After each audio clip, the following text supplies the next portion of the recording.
4월 달에는 갈라디아서를 보면서 하나님의 계절에 대한 여러 가지 이야기를 좀 했었습니다. 당분간은 성령의 열매에 관련된 이야기를 좀 하려고. 기본 베이스는 갈라디아서입니다. 갈라디아서 5장에 나오는 성령의 열매에 대한 이야기가 좀 나오는데, 그거를 좀 이제 성령의 전반적인 부분을 확대시켜 나가서 갈라디아서 5장에 나오는 성령의 열매 9가지에 대한 이야기를 구체적으로는 좀 이제 전반적으로는 신약과 관련되어서 어떻게 그것이 우리 가운데 성령의 열매가 나타나야 하는지에 대해서 오늘 본문은 요한복음이지만 사실은 갈라디아서의 성령의 열매의 시리즈의 근거를 두고 있습니다. 앞으로 그 갈라디아서에 나오는 성령의 열매 시리즈를 두면서 사랑, 희락, 화평 이 시리즈를 좀 나갈 텐데 이것이 다른 성경에서는 어떻게 비춰지고 있는지, 다른 본문에서는 어떻게 이야기가 되고 있는지에 대해서 좀 살펴보려고 해요. 오늘도 요한복음을 본문으로 택하긴 했지만 말씀 중간중간에 다른 성경들도 좀 많이 인용이 될 겁니다. 그래서 전반적으로 사랑이라 그러면 그것이 과연 뭔가에 대해서 좀 살펴보겠습니다. 갈라디아서 5장에 우리가 갈라디아서를 보긴 했지만 한번 보시겠습니다. 갈라디아서 5장.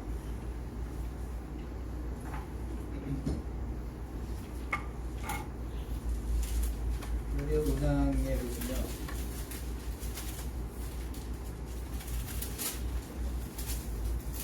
16절부터 해서 육체의 일과 성령의 열매에 관련된 두 가지를 비교해 주고 있는데, 성령의 열매를 말하기 전에 바울은 육체의 일에 대해서 먼저 이야기를 하고 있어요. 16절, 17절을 제가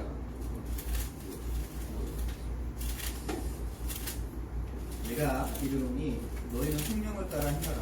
그리하면 육체의 욕심을 이루지 아니하리라. 육체의 소욕은 성령을 거스르고 성령은 육체를 거스르리나니 이 둘이 서로 대적함으로 너희가 원하는 것을 하지 못하게 하여. 성령과 육체를 바울은 비교를 해 나가고 있습니다. 특히나 이제 갈라디아서 5장의 일부분에서는 바울의 핵심은 이겁니다. 둘이 함께 할 수 없다. 둘은 공존할 수 없다라는 것을 얘기하고 있어요. 여기서 말하는 바울이 말하는 육체의 일이라는 것은 무엇일까? 단지 어떤 육체의 욕심을 말하는 것일까? 물론 그렇게 합니다만 근본적으로는 율법을 따르는 삶에 대해서 이야기를 하고 있습니다. 그 앞에서 우리가 갈라디아서 계속 살펴보면서 갈라디아 교회 성도들에게 나타나고 있는 그런 문제들에 대해서 우리가 얘기를 했습니다. 율법에 관련된 그런 이야기. 육체를 따르는 바울에게 있어서 지금 이 육체를 따르는 일이라는 것은 율법을 쫓아가는 그런 삶에 대해서 근본적으로 포인트가 있습니다. 그런데 이 육체의 일이라는 것은 율법을 따라 살아가는데, 이 얘기는 좀 더 깊이 들어가 보면은 그 예수 그리스도를 알기 이전의 모습으로 다시 돌아가자는 그런 이야기가 되는 것이죠. 그러니까 이렇게 되는 거예요. 육체의 일을 따르는 것은 예수 그리스도를 알지만 알면서도 불구하고 그 이전의 삶으로 다시 돌아가는 것. 근데 이게 단순한 얘기가 아닌 것이 세계관이 바뀌는 거거든요. 그러니까 예수를 그리스도로 고백하고 구주로 고백하고 이분이 하나님의 아들이 되시고 이 세상에 메시아로 오셨다는 것을 고백하는 순간 우리의 세계관이 바뀌는 겁니다. 우리의 온 중심에는 그 순간부터 예수 그리스도가 존재하게 마련인 거죠. 예수 그리스도 중심적으로 생각을 하고 예수 그리스도께서 말씀하시는 그 말씀대로 우리가 쫓아가고 그분이 살았다는 삶대로 쫓아가는 것이 우리의 모습이 되는 거예요. 세계관이 바뀌는 거예요. 그런데 율법을 쫓아 살아간다는 것은 다시 그 세계관을 버리고 이전의 세계관을 쫓아간다는 이야기가 됩니다. 완전히 다른 삶을 살아가게 되는 것이죠. 당연한 것이겠지만 이 둘은 함께 할 수 없습니다. 예수를 그리스도로 믿든지 아니면 그냥 선지자 중에 한 사람으로 그냥 고백하든지 이 둘 중에 하나를 택해야 돼요. 유대인들은 그리스도 예수를 이렇게 처음부터 미워하지 않았었습니다. 선지자 중에 한 사람으로서 좋은 말씀을 해주고 좋은 일을 해주는 그런 사람으로 여겼었어요. 그런데 시간이 지나면 지날수록 자기들이 원하던 방식으로서의 메시아가 아니고 자기들이 꿈꾸던 방식으로서의 하나님 나라가 이루어지지 않을 때 예수 그리스도를 적으로 돌릴 수 있었습니다. 바울은 계속해서 갈라디아서에서 이런 얘기를 합니다. 18절부터 보시죠. 너희가 만일 성령의 인도하시는 바가 되면 율법 아래에 있지 아니하니라. 계속해서 반복하고 있는 겁니다. 둘은 같이 함께할 수 없다라는 것을 얘기를 하고 있습니다. 육체의 일은 분명하니 곧 음행과 더러운 것과 호색과 우상 숭배와 주술과 원수 맺는 것과 분쟁과 시기와 분냄과 당 짓는 것과 분열함과 이단과 투기와 술 취함과 방탕함과 또 그와 같은 것들이라. 전에 너에게 경계한 것 같이 경계하느니 이런 일을 하는 자들은 하나님의 나라를 유업으로 받지 못할 것이다. 세계관이 바뀐 너희들, 예수를 그리스도로 고백하지 못하고 율법을 함께 강조하는 너희들, 그 이전의 삶으로 돌아가는 것이고 다시 이전의 세계관으로 돌아가는 너희들은 하나님 나라를 유업으로 받지 못한다는 경고를 하고 있는 것이죠. 그런데 이 이전의 삶으로 돌아가는 것, 그 이전의 세계관으로 돌아가는 것은 바울이 얘기하고 있는 바와 같이 음행과 더러운 것과 호색과 우상숭배와 수술과 원수 맺는 것, 분쟁과 시기와 분냄과 당짓는 것과 분열함과 이단과 이런 일들이 어디에서 일어나고 있었을까요? 갈라디아 교회에서 일어나고 있었을 겁니다. 다시 이전에 너희들이 살던 그 모습으로 되돌아가려고 하느냐? 이 어리석은 것들아, 이렇게 얘기합니다. 율법 아래 있다는 것, 그것은 육체의 일인 것이며 그것은 예수를 그리스도로 믿지 고백하지 못한다는 것을 바울은 얘기를 하고 있습니다. 그 CCC의 그 사형이라는 전도 책자가 있습니다. 다들 보셨죠? 안 보신 분은 아마 한 번도 안 계실 것 같아요. 그 사형이라는 전도 책자가 있는데 그 1, 2, 3, 4단계 이렇게 밟아가면서 이렇게 마지막에 이제 영접 기도까지 나옵니다. 저는 선교단체 출신이기 때문에 사형이 무지하게 많이 왔습니다. 한 번도 본 적이 없으세요? 사형 그러세요? 한번 인터넷 찾아보세요. 사형이라는 것이 있어요. 굉장히 심플하게 잘 만들어진 책자이긴 해요.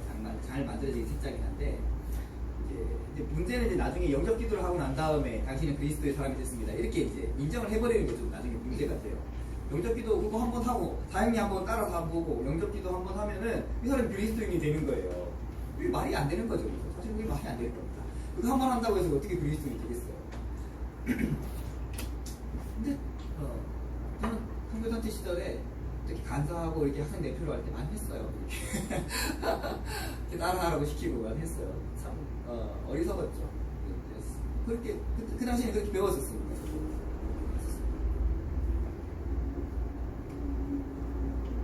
근데 그 사형리에 보면은 그림이 하나 나오는데 의자가 하나 있어요. 의자가 있는데 그 의자가 세계관의 중심이 그 의자 위에 누가 올라가 있느냐에 따라서 세계관이 바뀌는 거예요. 근데 그 의자 위에는 처음에는 내가 올라가 있어요. 내가 글자로 적혀 있어요. 내가 올라가 있다. 그런데 예수를 그리스도로 고백하면서 그 의자 위에 있는 내가 내려오고 나는 밑에 있고 하나님이 그 의자 위에 올라가 있는 그 그림이 책자에 있습니다. 그 그림은 틀린 건 아니고 세계관의 중심이 누가 우리의 중심에 자리 잡고 있는가라는 굉장히 중요한 부분입니다. 그러니까 예수를 그리스도로 고백한다는 것은 하나님의 아들이신 그 예수가 그 자리에 올라 있는 거예요. 우리의 삶의 중심에 올라가 있는 거죠. 그러니까 그런 사람들의 특징은 어떻게 될까요? 모든 생각하는 것, 모든 삶의 모습들이 그것과 관련되어 있을 수밖에 없는 겁니다. 사실은 그렇겠죠. 만약에 우리의 중심에, 우리의 생각에 돈이 있어. 그러니까 모든 것이 우리의 세계관의 중심에 돈이면은 우리는 모든 것을 다 돈으로 볼 거예요. 일을 할 때도 돈. 이거는 일을 하면 얼마가 된다. 뭘 살 때도 돈이 될 겁니다. 만약에 그게 이제 다른 게 될 수도 있겠죠. 그 건강이 될 수도 있는 거고, 그게 이제 친구 간의 관계가 될 수도 있는 거고. 근데 그게 이제 내 중심에 세계관이 뭘 자리 잡고 있느냐에 따라서 우리의 삶의 모습은 완전히 바뀌는 그런 삶의 모습을 그렇게 살아가는 거예요. 그런 얘기죠. 그러니까 갈라디아 교회 성도들에게는 바울의 복음으로 인하여서 예수가 그리스도가 되는 그 세계관의 중심이 예수가 되어 있었는데 그것이 이제 이전의 삶으로 바뀌게 됩니다. 근데 그게 단순한 문제가 아니라고 했죠. 그것은 곧 신본주의적인 삶이 아닌 하나님 중심적인 삶이 아닌 인본주의적인 삶을 다시 살아가게 된다. 하나님을 그 자리에서 내리고 내가 그 중심에 올라서서 내가 내 삶의 주인이 되고 이 세상의 주인이 사람이 되어버리는 그런 일이 나타나게 되어버려요. 근데 그렇게 인본주의가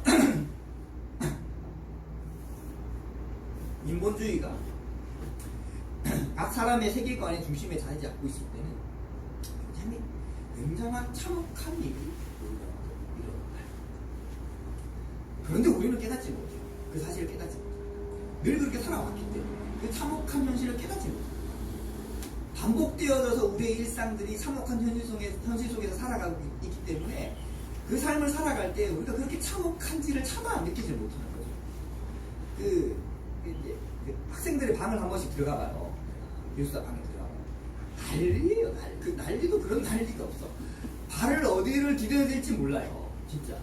방이 있는데 어떻게 여기서 사람이 살지? 그런 느낌이 들어요. 그 좀 위험하잖아요. 어떻게 사람이 살지? 그런 느낌이 든다니까요. 그런데요, 걔네들은 깨닫지 못해요. 왜 깨닫지 못할까요? 원래 그렇게 살았거든. 그냥 옷을 입고 바닥에 내팽겨치고 양말 벗어서 바닥에 내팽겨치는 게 그냥 일상인 거예요. 자기들은 깨닫지 못해요. 예전에 이제 최 목사님, 최영태 목사님이 교사로 계실 때 그거 가지고 학생들하고 많이 싸웠었습니다. 최 목사님이 이제 교사 때 이제 학생들한테 그런 얘기를 해요. 좀 치워라. 최 목사님은 이제 좀 그런데 되게 민감하신 분이죠. 좀 치워라. 근데 이제 그 애들이 하는 얘기가 기가 막혀요. 왜 치워야 돼요? 이런 얘기를 해요. 왜 치워야 돼? 아니 자기들이 살아가는데 자기들이 이렇게 살면 되지 왜 치워야 돼? 도대체 그 치우라는 말을 이해를 못하는 거예요. 그러니까 자기들이 그렇게 제가 좀 표현을 빌었어요. 참혹한 현실 속에 있는 거예요. 참혹한 현실 속에 어디에 발을 둬야 될지 모르는 그런 참혹한 현실. 문을 열면요 썩는 냄새가 방 안에서 납니다. 빨래를 밖에서 말리는 게 아니라 방 안에서 말리거든요. 그러니까 방 안에서 썩는 냄새가 나요. 그렇게 참혹한 현실을 살아가는데도 깨닫지 못해요. 원래 그렇게 살았기 때문에. 마찬가지죠. 우리의 인생 또한 그런 겁니다. 우리가 참혹한 현실 속에 살아가고 있지만 그것을 깨닫지 못하는 것은 원래 우리가 그렇게 타락한 본질 속에 그렇게 살아가고 있었기 때문에 우리 스스로는 깨닫지 못해요. 아까 최 목사님이 학생들에게 권유했던 것처럼 우리가 그 그리스도를 알지 못하는 사람들에게 너 그렇게 살면 안 돼. 복음을 들어야 돼. 예수가 그래 필요해. 그러면 사람들이 반응이 대부분 어떻습니까? 왜? 왜 필요한데? 이런 반응인 거죠. 알지 못하거든요. 깨닫지 못하거든요. 나 지금 살아가는 게 좋아. 괜찮아. 나 이렇게 살아가면 괜찮거든. 근데 왜 예수가 왜 필요해? 내가 교회를 왜 다녀야 돼? 이런 거죠. 그런데 하나님을 알게 되고 은혜로 그분의 은혜로 말미암아 복음을 알게 된 사람들에게는 그것이 참혹하게 보이는 거죠. 너희들이 그렇게 살아가고 있는 모습이 마치 발디딜 틈 없는 그 방에 살고 있는 그 아이들을 우리가 어른들이 보는 모습과 같이 그렇게 보인다는 거예요. 세상은 온갖 종류의 부정적인 것들의 연속일 수밖에 없습니다. 이것을 추구하는 것은 잠깐의 그 즐거움을 위하여서 영원한 평안을 걷어차버리는 것과 마찬가지인 것이죠. 정말 어리석은 일이지만 돌이켜 생각해보면 인간이 타락한 이후에 대부분의 사람들의 삶의 모습이 그때부터 지금까지 별로 다르지 않다는 그렇게 참혹한 모습의 현실입니다. 단지 걸어다니고 말 타던 것이 자동차 타고 다니고 전차 타고 다니고 이 정도 수준으로 바뀐 거지 인간의 참혹한 현실이라는 것은 그 당시나 지금이나 별로 다른 바가 없다. 생각해보십시오. 타락한 이후에 아담과 하와의 모습을 한번 생각해보십시오. 그들은 원래 타락하기 이전에는 잘 살았었어요. 하나님 나라 가운데서 그들의 본질을 따라서 본분을 따라서 그렇게 잘 살았었어요. 그런데 선악을 알게 하는 나무의 열매를 먹고 난 이후에 어떤 모습으로 나타나요? 서로의 그 책임을 서로에게 떠넘기는 전가시키는 그런 일들을 하죠. 뿐만 아닙니다. 그의 아들이 가인은 어떻습니까? 자기 아우인 아벨을 시기하고 죽이기까지. 분냄과 시기와 분쟁과 탐욕은 그 이후로부터 지금까지 오늘날까지 그렇게 인류 역사에 전반적으로 깔려 있는 거죠. 이것이 어떤 모습입니까? 하나님과 관계없는 세상의 모습, 하나님 없이 살아가는 세상의 모습. 우리가 지난번 했던 것처럼 바벨에 살고 있던 사람들은 하나님처럼 되려고 있었어요. 노아 시대 사람들은 노아가 방주를 만들고 비유하고 있었어요. 타락한 인간은요, 하나님을 결코 똑바로 볼 수가 없습니다. 그분의 뜻도 헤아릴 수 없습니다. 왜 그것이 필요한지조차도 알 수 없습니다. 그러나 다행스럽게도 인간의 모습이 타락한 이후에 그랬음에도 불구하고 하나님은 특별한 배려를 인간들에게 해주셨습니다. 그걸 우리가 지난번에 했던 것이죠. 그것이 무엇입니까? 예수 그리스도의 복음을 허락하신 것이죠. 마치 그 정말 캄캄한 어둠에 쌓여 있는 그 바닥에 그 일순간에 환한 빛으로 비추어서 우리의 모습이 적나라하게 드러나게 됩니다. 얼마나 참혹한 현실 속에 살아가고 있는 것인지를 적나라하게 예수 그리스도가 복음으로 오심으로 말미암아 드러나는 것입니다. 그게 하나님의 은혜이고 그게 하나님의 은혜입니다.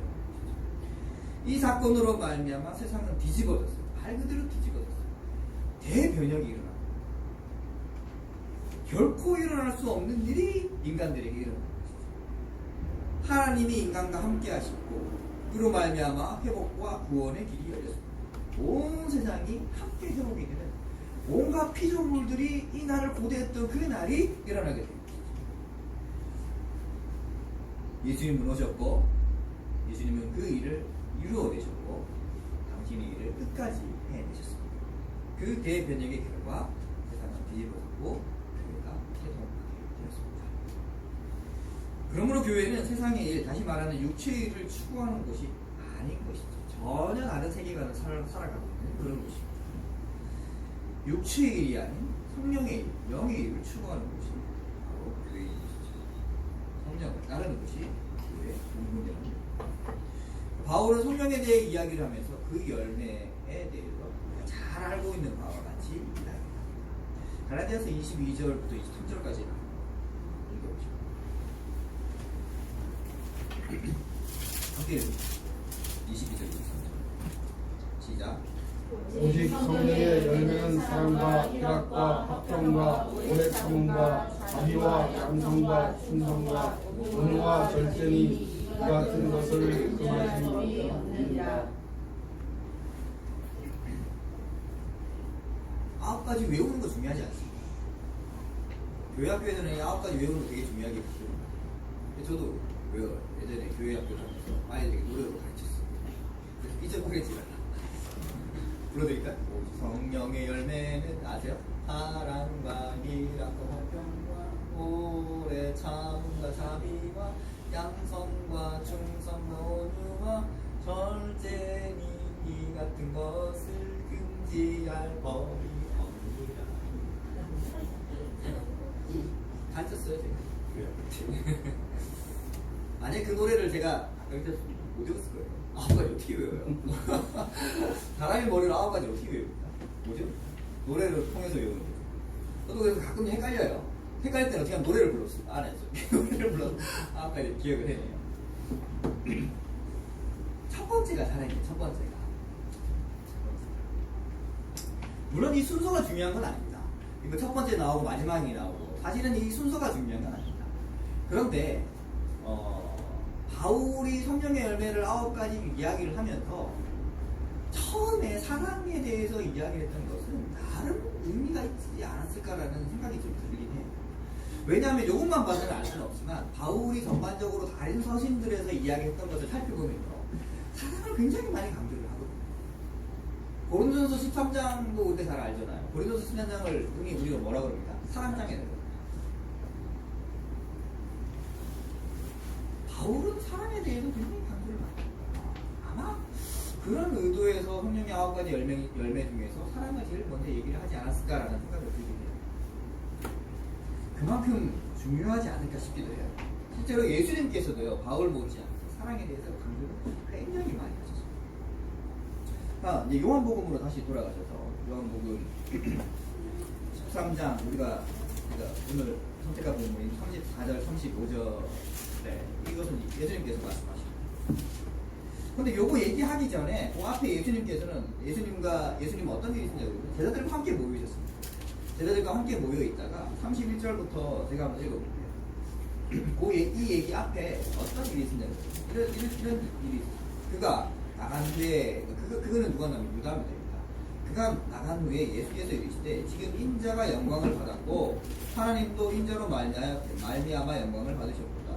만일 하나님이 그로 말미암아 영광을 받으셨으면 하나님도 자기로 말미암아 그에게 영광을 주시리니 곧 주시리라. 작은 자들아 내가 아직 잠시 너희와 함께 있겠노라. 너희가 나를 찾을 것이나 일찍이 내가 유대인들에게 너희는 내가 가는 곳에 올 수 없다고 말한 것 같이 지금 너희에게도 이르노라. 이 무슨 얘기냐 그러면 유다와 함께 유다를 포함한 제자들과 함께 같이 얘기를 하고 있었습니다. 그러다가 유다가 이제 잠시 자리를 비워요.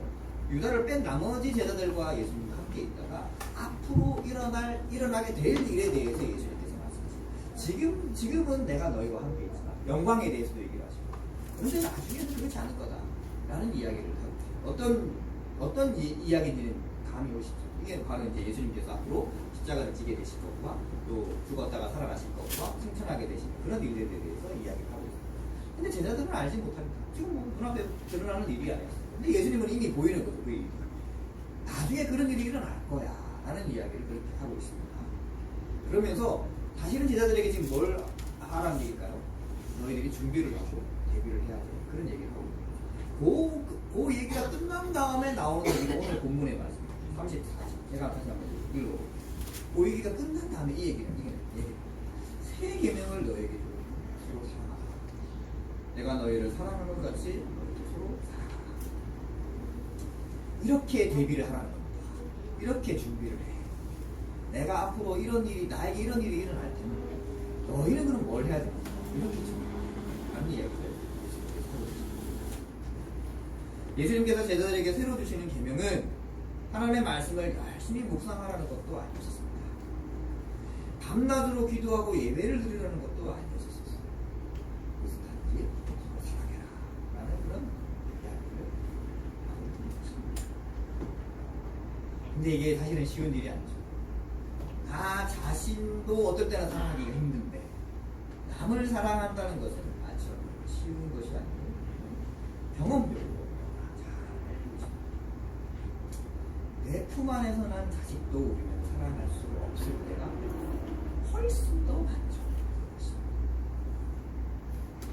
같이 한 몸을 이루어 사는 부부조차도 사랑할 수 없을 때가 많습니다.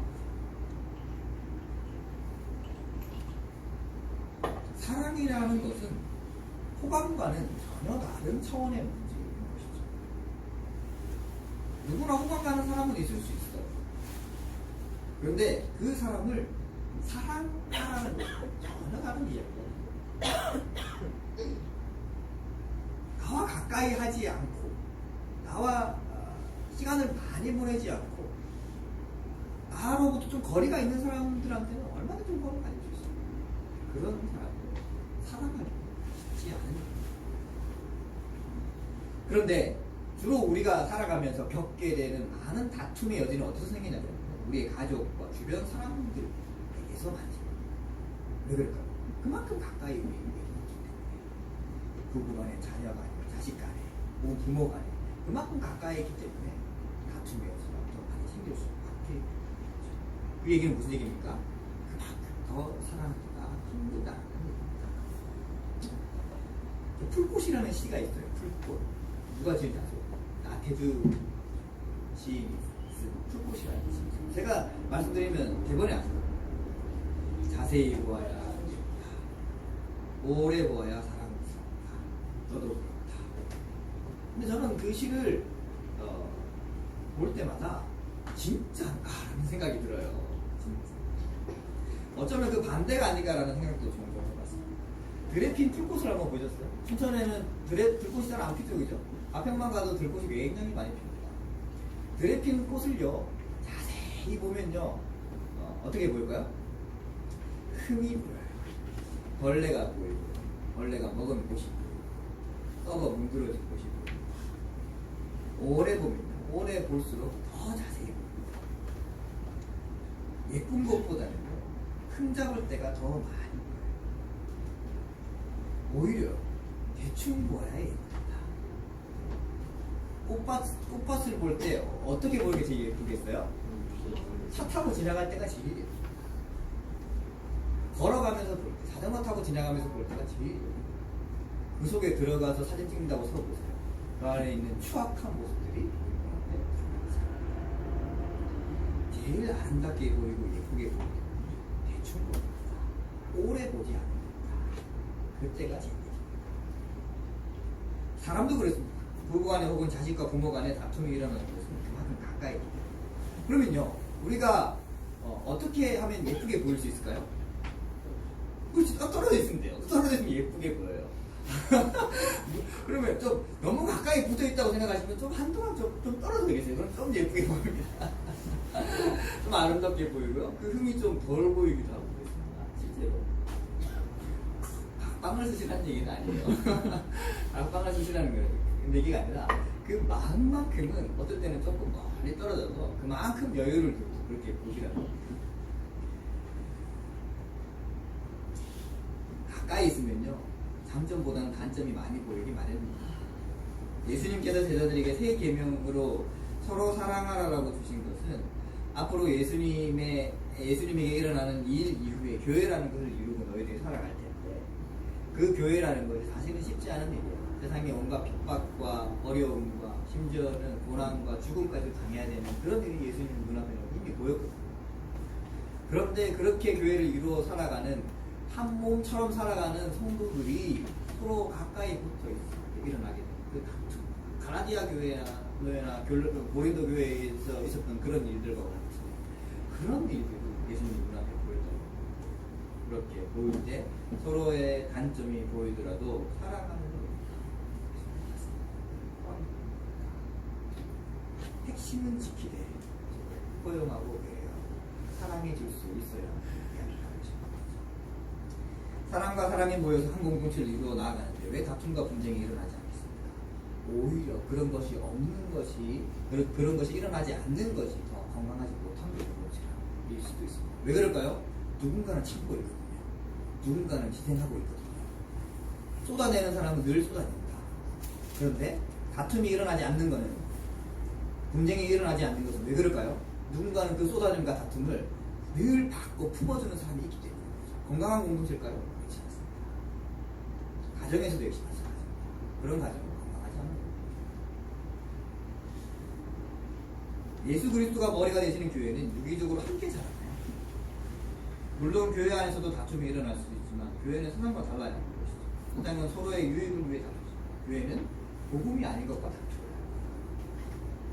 사람이 살아가다 보면 서로 맞지 않는 경우들을 많이 발견하지만 그런 것들은 서로 배려하고 다할 수 있어야 하죠. 핵심이 중요한 것이죠. 교회 안에서 핵심이 무엇이죠? 우리가 싸워야 될 것이 무엇이죠? 복음입니다. 복음 이외의 것들에 대해서는 우리가 목숨을 걸고 생명을 걸고 싸워야 되겠지만 그렇지 않은 것들에 대하여서는 서로 배려하고 포용하고 서로 용납해 줄 수 있어요. 왜 그렇게 해야 합니까? 그 이유에 대해서도 예수님께서는 요한복음에서 말씀하셨어요. 뭐라고 말씀하십니까? 내가 너희를 사랑하는 것 같이. 왜? 예수님께서 그렇게 하셨거든요. 예수님께서 우리를 어떻게 사랑하셨습니까? 사랑받을 만한 조건과 그런 환경이 전혀 갖추지 못한 사람들을 위해서 이 땅에 오신 것부터가 이미 사랑하셨기 때문인 것이죠. 친히 세상에 오셨고 친히 고통을 당하셨고 친히 죽음을 당하셨기 때문에 그것이 예수님이 인간들을 위한 사랑과 은혜의 배려였습니다.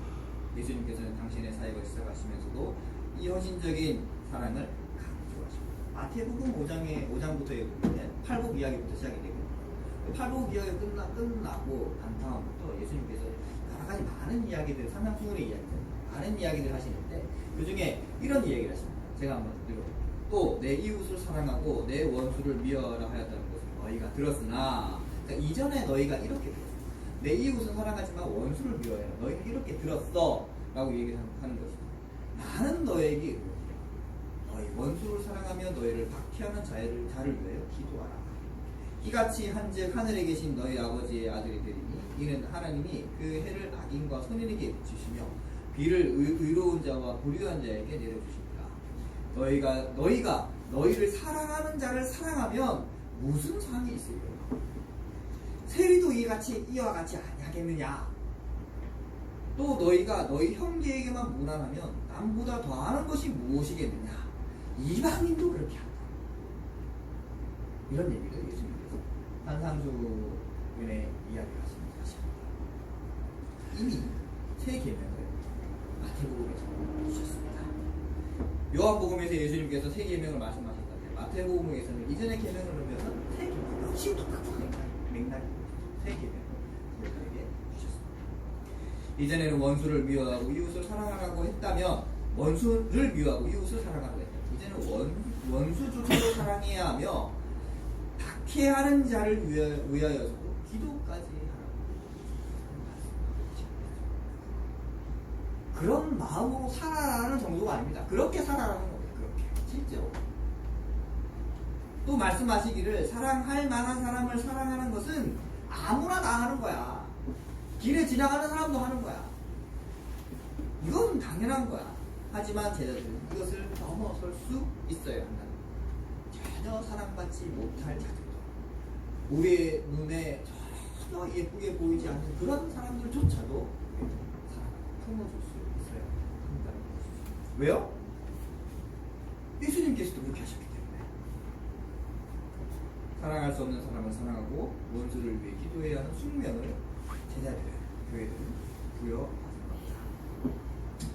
참으로 힘들고 어려운 일이죠. 정말 힘들고 어려운 일입니다. 설교를 하는 나도 힘든 일입니다. 저는요 가끔 애들을 보면요 때리고 싶을 때가 있어요. 우리 애들 말고 학교에 있는 애들 보면 때리고 싶은 충동이 일어날 때가 있어요. 정말로 미워 보일 때가 있어요. 그런데도 마음을 다 잡아갈 수밖에 없습니다. 그런데 지난주 수요일이었네요. 수요일 자려고 누웠는데 12시 10분 15분쯤 전화가 왔어요. 자고 있는데 경민이한테 전화가 왔어요. 하성이랑 건우가 싸운대. 그 시간에. 그래서 해결이 안 됐대. 그래서 오래. 그래가지고 갔어요. 한참 자고 있는데 12시 20분에 차를 끌고 일어나서 갔어요. 그래서 둘이 불러놨고 새벽 1시 반까지 얘기를 했습니다. 입에서 욕이 나올 뻔했어요.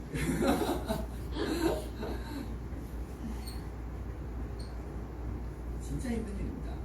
아니 뭐 저는 이제 학생들과의 그런 일이 있지만 여러분들은 여러분 각자 나름대로의 삶의 공간에서 그런 일이 있을 겁니다. 보통 일이 아니죠. 그래서 그렇게 문제 많았던 고린도 교회에도 바울은 사랑에 대해서 그렇게 강조를 했을 거예요. 고린도서 13장에 대해서 아까 얘기를 했었어요. 내가 다시 한번 읽어드릴게요. 내가 사람의 방언과 천사의 말을 할지라도 사람이 없으면 소리나는 구리와 울리는 꽹과리의 불과. 내가 예언하는 능력이 있고 모든 비밀과 모든 지식을 알고 또 산을 옮길 만한 모든 믿음이 있을지라도 사람이 없으면 아무것도 아니다. 내가 내게 있는 모든 곳으로 구제하고 내 몸을 불사르게 되어줄지라도 사람이 없으면 내게 아무 이유가 없는 거다. 그러면서 고린도서 13장을 바울은 이렇게 얘기를 합니다. 우리 잘 알고 있잖아요. 심지어 외우기까지 많이 합니다. 어떻게 마무리를 합니까? 그런즉 믿음, 소망, 사랑 이 세 가지는 항상 있을 것인데 그래서 제일 사랑해라. 이런 얘기를 했어요. 그만큼 고린도 교회가 문제가 많았던 교회였기 때문입니다. 사랑이 동반되지 않는 믿음은 헛것입니다. 사랑이 없는 소망도 가짜입니다. 하나님을 믿는다고 말하면서 하나님을 사랑한다고 말하면서 내 주변에 있는 이웃조차 사랑하지 못한다는 것은 거짓 사랑의 고백일 뿐인 것이죠. 제자들은, 성도들은 교회는 거짓 사랑이 아닌 진짜 사랑을 해야. 그런데 어떻게 할 수 있습니까? 어떻게? 그렇게 힘들다는 것을 우리가 알지만 어떻게 할 수 있습니까?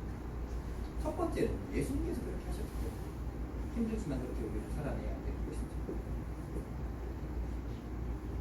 두 번째는 그것이 우리의 힘으로서 가는 것이 아니기 때문에 할 수 있는 겁니다. 그래서 바울은 성령의 열매 중에서 사랑을 언급했습니다. 왜요?